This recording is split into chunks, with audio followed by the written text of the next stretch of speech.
Senga uylansam menga foyda bo'lar ekan-a? Nimaga? Etika, estetikani bilar ekansan-a? Yashashni mendan o'rganasiz-da. Yashashni?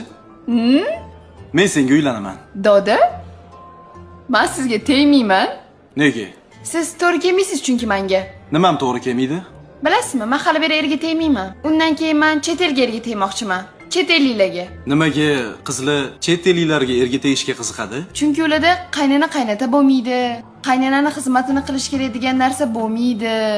Bizani o'zbekchilikda bilasizku, ertalab voqli tur, spir, ish qil, obed qil, ovqat qil. O'qigan qiz ekansan-u, lekin qovoq miya ekansan. Yo'g'i. Chet ellikga erga tegding. Xo'p. Ertalab uxlaysan. Tursang ering choy tayyorlab qo'yadi. Farzandlaring tug'ildi ham deylik. Xo'p. Yillar o'tdi. Seni ham yoshing katta bo'lib qoldi. U farzandlaring seni tashlab chiqib ketadi. Nega meni tashlab chiqib ketar ekan? Chunki seni ering ota-onasini tashlab chiqib ketgan. Sen xizmat qilmayman deyapsan-ku. Seni farzandlaring, seni kelining nimaga senga xizmat qilish kerak? Keyin nima bo'ladi? Oddiy misol, kasal bo'lding. Xo'p. Kasalxonaga qo'shnilaring, qarindosh urug'ga o'xshab boradimi? Ularni iti bo'ladi. O'sha borarmikan ko'rishga? Yo'q. O'zbeklardagi mehr-oqibat hech qayerda yo'q. Men siz cholsiz deyman-u.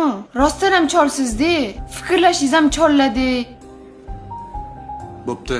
Ko'p gapirma, ovqating ye. Senga ko'p narsani o'rgatishim kerak ekan. Birinchi ovqat yeyishdan boshlaymiz. Tez-tez katta-katta yeyish kerak.